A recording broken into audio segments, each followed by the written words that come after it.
Yang baru ni yang kita sudah sebut dah kan, az-zahabu bil-zahab riban illa ha'a wa ha'a illa mithlan bi mithlin wa ha'a wa ha'a ataupun yadan bi yadin.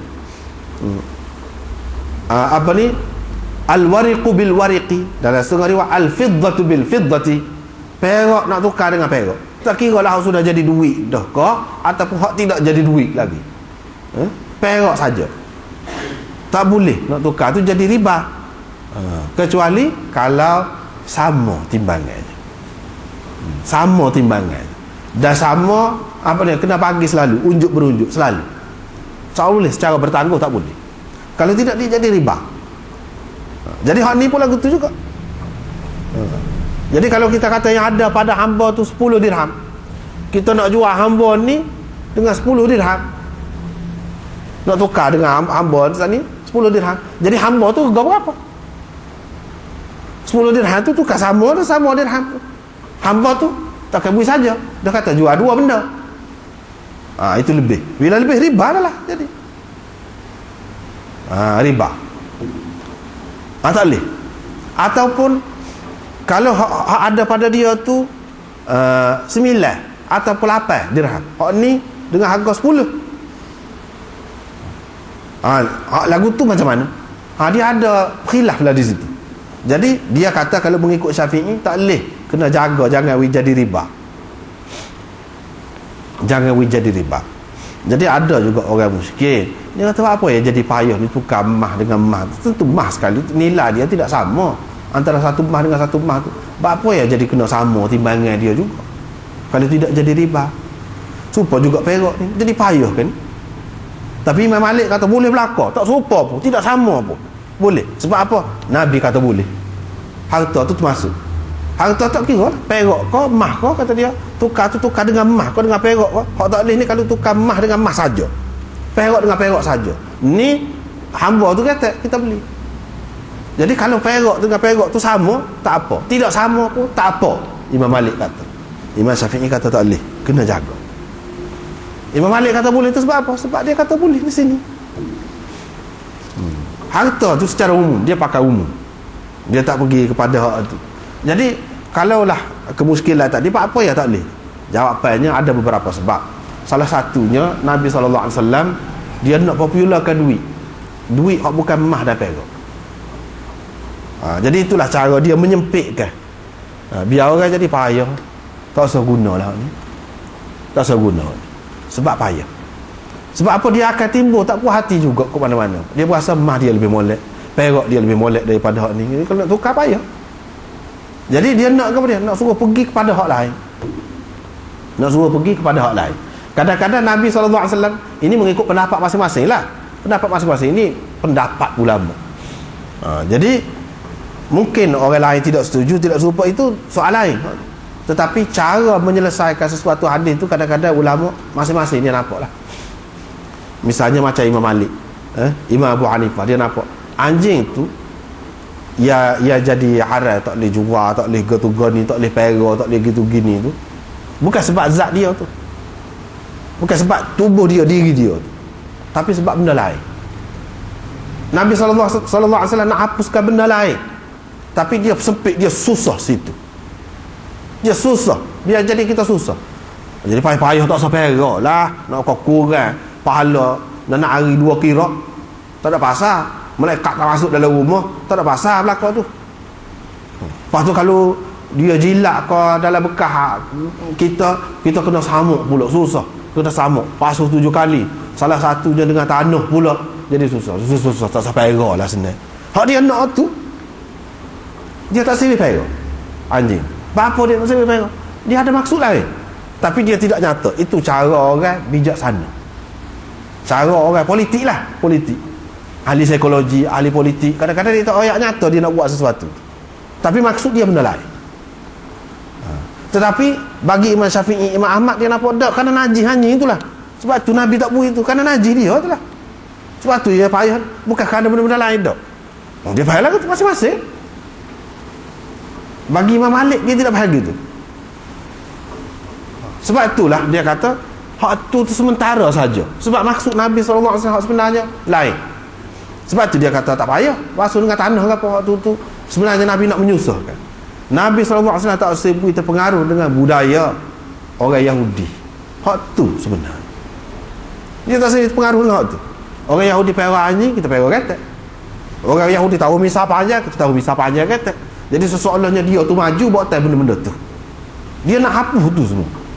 Itu tujuan sebenarnya. Jadi dia menyusahkan. Supaya juga sini. Masalah emas perak dia tak sewi hak tu jadi duit. Pertukaran itu jadi bahan pertukarannya emas perak dia tak sewi.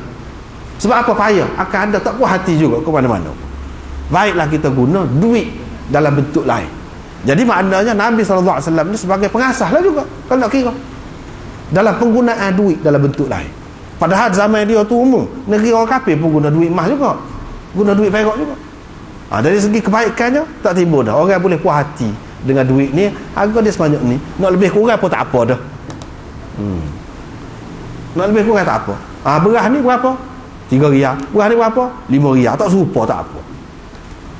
Orang ni jual dengan harga ni, orang ni jual dengan harga ni, tak apa. Boleh berlaku. Syaratnya tidak tukar sama beras. Sebab kalau tukar sama beras, payah nak puas hati. Orang ni tak puas hati. Orang ni tak puas hati. Dia kata beras dia lebih molek lagi. Padahal hakikatnya sama-sama mengenyangkan, serupa. Nabi SAW tak sihat tu. Dia nak suruh orang guna duit. Sebab tu dia buat payah tu. Jadi riba, jadi dah payah riba tak sah dah. Sah. Yang kedua dia nak suruh benda tadi dijadikan bahan lain untuk benda lain. Jadikan sebagai perhiasan kau untuk orang-orang perempuan. Jadikan sebagai harta. Jadikan sebagai harta. Yang boleh disimpan, boleh diapa. Ikutlah nak buat apa. Gitu. Yang sebenarnya yang paling jelas dia tak sebui guna hak tu. Dia nak popularkan penggunaan duit dalam bentuk lain. Duit kertas ke, duit siling ke, duit apa ke yang bukan daripada emas perak. Sebab bahan-bahan tu payah tu nak dapat. Jadi kalau duk guna hak tu banyak akan habis di situ. Lebih baiklah buat untuk benda lain. Lebih baik buat untuk benda lain. Tapi ini bukan bermakna duit emas gapo tu tak boleh guna, tidak. Dia tidak mengharamkan. Cuma cari bagi jalan yang lebih baik. Tapi kalau sekiranya duit emas tu dipikirkan perlu pula diguna, boleh, tak ada jadi masalah. Ini bukan mansuh. Bukan mansuh. Serupa dengan anjing tadi. Sebab itulah Imam Abu Hanifah kata tak ada samuk-samuk, tak ada. Walaupun ada dalam hadis. Jelas ada dalam hadis. Dia tak sifat tu. Imam Malik kata tidak. Sebab dia kata maksud lain. Maksud lain. Orang lain tak serupa dengan pendapat dia, tak apa tu, tak apa tak serupa pendapat. Cuma kita fikirlah, masing-masing fikir.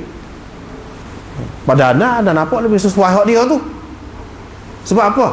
Barulah kita nampak Nabi SAW ni luah cara dia fikir. Tidak dari segi najis, suci. Cuma cuci saja. Perjuangan dia mari dalam dunia ni cerita pasal hukum saja, tidak. Bahkan macam mana dia nak ubah peribadi orang. Lagu mana cara? Secara halus. Macam mana? Dan macam mana dia nak bina masyarakat dia tu supaya tak ada terpengaruh dengan bangsa asing. Lagu mana cara? Iaitu dari segi politik, psikologi tu. Baru kita nampak kalau kita gigot tu. Kalau tak gigot tu, jadi nampak sebab najis saja. Sebab najis. Walau bagaimanapun ramai ulama-ulama mujtahid yang kata memang sebab tu. Ikut dia lah tu. Ikut dia, tak ada masalah. Tak ada masalah. Cuma kita fikir sendiri. Itu kelebihan orang ngaji hadis ni, mana dia boleh timbal sendiri. Hak mana hak molek? Hak mana hak molek? Imam Malik kata ini sebab boleh kita fikir, kata dia. Dia kata boleh jadi kerana ada kuman ke ataupun ada apa-apa ke yang tidak baik pada dia yang perlu dirawat ataupun yang perlu dihilangkan dengan cara tadi. Tapi benda tu tidak semestinya dengan tanah. Tidak semestinya dengan tanah. Dan kalau terbukti tidak ada apa-apa bahaya, tak ada apa. Sebab itu tak payah sama pun. Bagi dia tak payah sama. Begitu juga Imam Abu Hanifah, tak payah sama. Jadi hak sebenarnya apa dia? Nabi SAW nak suruh tinggal budaya Yahudi.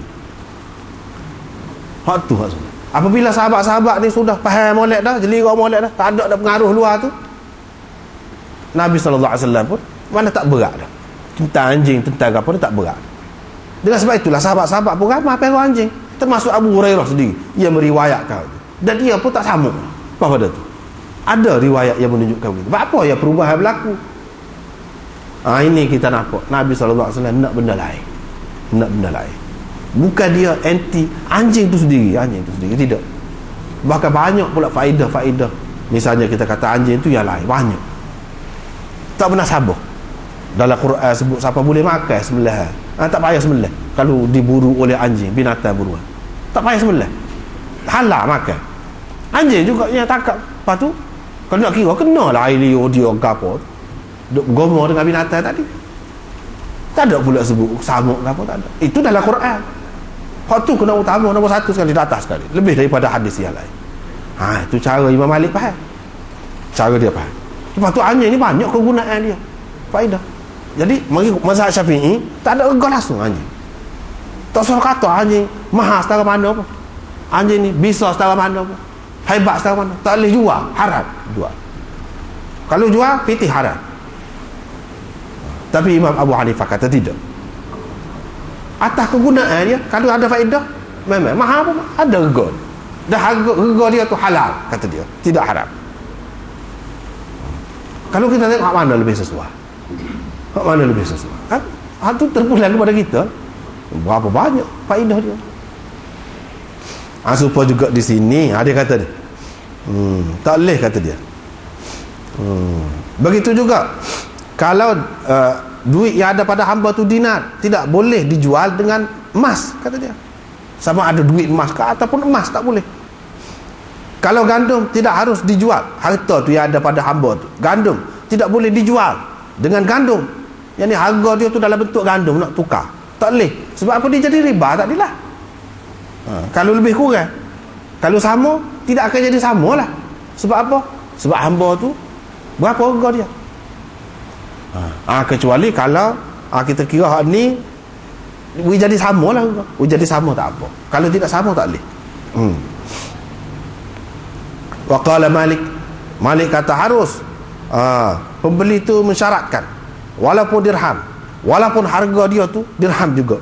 Begitu juga dalam semua masalah tadi, ikutlah gandum kau nak tukar dengan gandum kau. Dalam kes ni kecuali tak apa. Tapi kalau tukar gandum dengan gandum tidak sama, itu memang tak boleh. Dia pun kata riba. Tapi kalau hak lagu sana ni, kes ni boleh dikecualikan. Itu makna dia. Mengikut Malik boleh. Pasal apa? Li itlaqil hadis. Pasal dalam hadis tu sebut umum. Dia kata harta yang ada pada dia, harta tu termasuk lakon. Qala wa ka'annahu la hissata lil mal min ath-thaman. Tak apalah. Dalilun lil sekatalah. Babun nahyi 'anil muhaqalah wal muzabanah. Ini bab larangan daripada muhaqalah dan muzabanah. Harga dia ni kata. Hak dalam Imam Nawawi lah, kita baca ni dulu. Muhaqalah, muzabanah, dah jual buah sebelum nyata baiknya, sudah jumpa dah sebelum pada ni, sudah jumpa dah baru ni. Dalam bab yang lalu kata dia.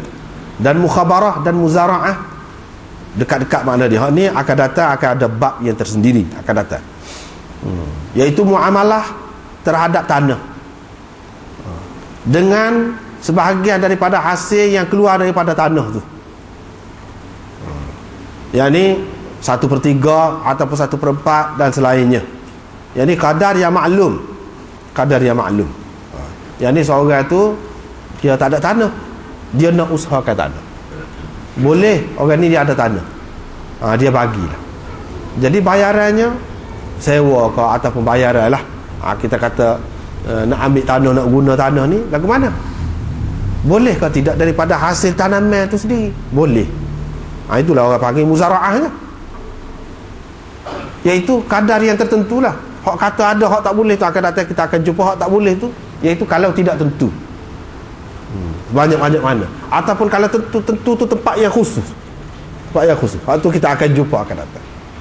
Yang ni hak dekat dengan parit tali air ni, hasil hak tu hak saya nak. Kalau kata lagu tu tak boleh, lagu tu. Tapi kalau secara umum 1/3, 1/4 daripada hasilnya tuan tanah tu nak, itu sebagai bayaran lah kepada dia, boleh. Itulah yang dikatakan muzara'ah. Kita kata pawah ke? Kita kata pawah nak? Dalam istilah kita kata pawah.